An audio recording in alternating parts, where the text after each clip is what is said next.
Welcome back friends.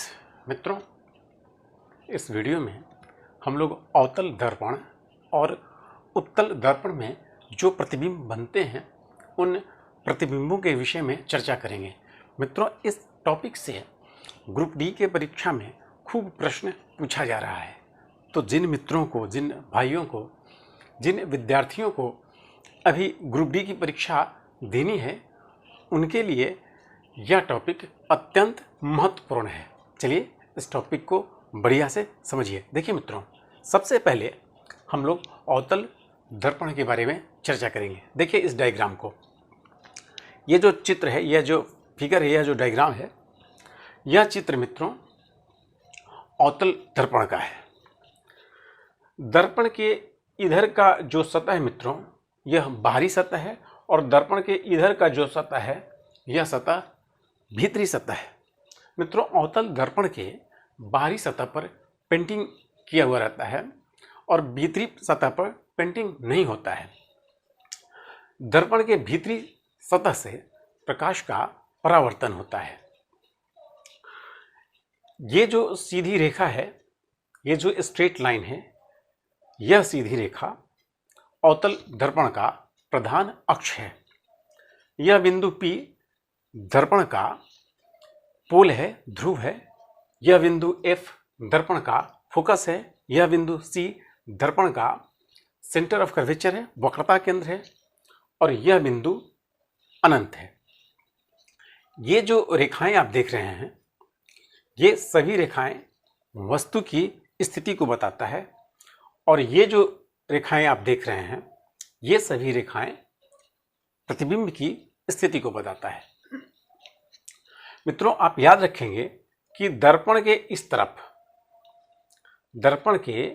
इस तरफ जो प्रतिबिंब बनते हैं उनका प्रकृति वास्तविक और उल्टा होता है।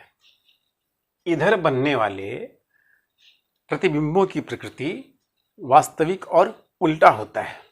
दर्पण के इधर बनने वाले, दर्पण के पीछे बनने वाले प्रतिबिंब की प्रकृति काल्पनिक या आभासी भी कह सकते हैं, काल्पनिक और सीधा होता है।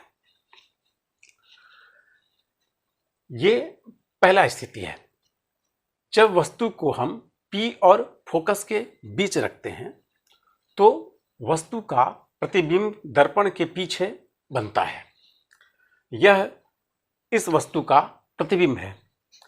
इस प्रतिबिंब का आकार आवर्धित होता है या बड़ा कह सकते हैं। आप वस्तु से तुलना करेंगे तो प्रतिबिंब का आकार बड़ा होता है। प्रतिबिंब का प्रकृति क्या होगा आपको पता है। प्रतिबिंब का प्रकृति क्या होगा? काल्पनिक और सीधा होगा। जब वस्तु को फोकस पर रखते हैं, यह दूसरी स्थिति है। जब वस्तु को हम फोकस पर रखते हैं तो वस्तु का प्रतिबिंब अनंत पर बनता है। यह प्रतिबिंब इस वस्तु का है। इस प्रतिबिंब का आकार जो होता है वस्तु की तुलना में बहुत बड़ा होता है। तो कहेंगे कि प्रतिबिंब का आकार बहुत बड़ा होता है। और इस प्रतिबिंब की प्रकृति क्या होगी आपको पता है। इधर जो प्रतिबिंब बनता है उस प्रतिबिंब की प्रकृति क्या होती है? वास्तविक और उल्टा। तो इस प्रतिबिंब का प्रकृति क्या होगा? वास्तविक और उल्टा। तीसरी स्थिति ये, जब वस्तु फोकस और सेंटर ऑफ कर्वेचर के बीच में हो। तो इस वस्तु का प्रतिबिंब कहाँ बनता है? ये है, यहां बना है, C और अनंत के बीच में। जब वस्तु F और C के बीच में हो तो वस्तु का प्रतिबिंब कहाँ बनता है? C और अनंत के बीच में। यह प्रतिबिंब इस वस्तु का है, तीसरी स्थिति वाले वस्तु का है।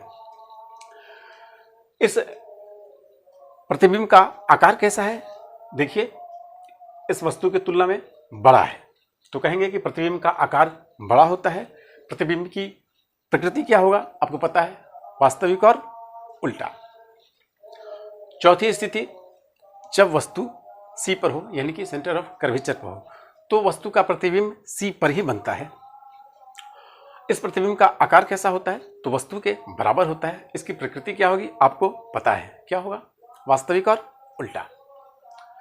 पांचवी स्थिति, जब वस्तु C और अनंत के बीच में हो। जब वस्तु C और अनंत के बीच में हो तो इस वस्तु का प्रतिबिंब कहां बनेगा? यहां बनेगा, F और C के बीच में। इस प्रतिबिंब का आकार कैसा है? छोटा है। वस्तु से आप तुलना करेंगे तो इस प्रतिबिंब का आकार छोटा है। प्रकृति क्या होगा पता है, वास्तविक और उल्टा।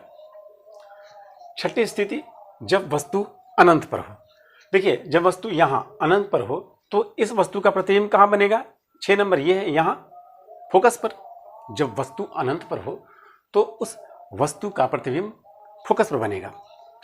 इस प्रतिबिंब का आकार कैसा है?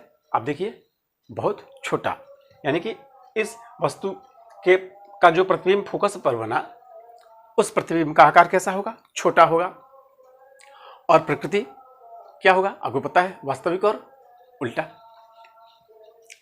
चलिए, ये तो हम लोग बात किए अवतल दर्पण के बारे में। अब हम लोग उत्तल दर्पण के बारे में चर्चा करते हैं। देखिए इस डायग्राम को, ये जो चित्र है, यह जो डायग्राम है, यह उत्तल दर्पण का है।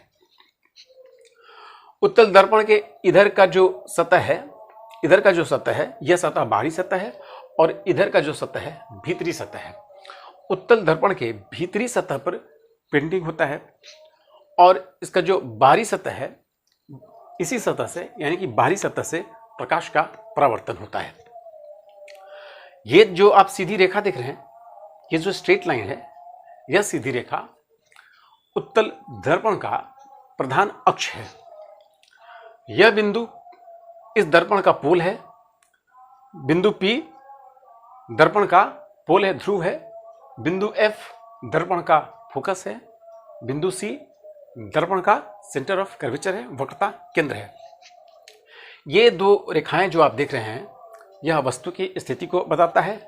ये दो रेखाएं जो है प्रतिबिंब की स्थिति को बताता है।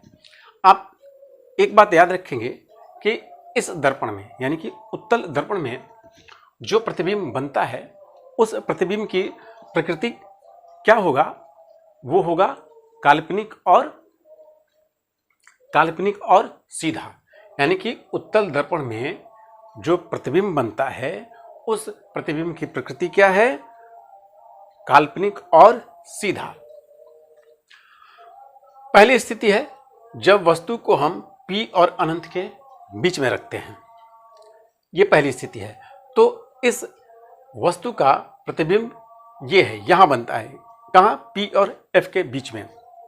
जब वस्तु को हम P और अनंत के बीच में रखते हैं तो वस्तु का प्रतिबिंब दर्पण के पीछे बनता है, P और F के बीच में बनता है। इस प्रतिबिंब का आकार कैसा है? तो छोटा है। इस प्रतिबिंब की जो प्रकृति होगा वो क्या होगा? वह होगा काल्पनिक और सीधा। दूसरी स्थिति, जब वस्तु अनंत पर हो। यह अनंत है। तो जब वस्तु अनंत पर हो तो वस्तु का प्रतिबिंब कहां बनेगा? दर्पण के फोकस पर बनेगा, F पर बनेगा। इस प्रतिबिंब का आकार कैसा है? बहुत छोटा। इस प्रतिबिंब का प्रकृति क्या होगा आपको पता है, क्या होगा? काल्पनिक और सीधा। Thank you.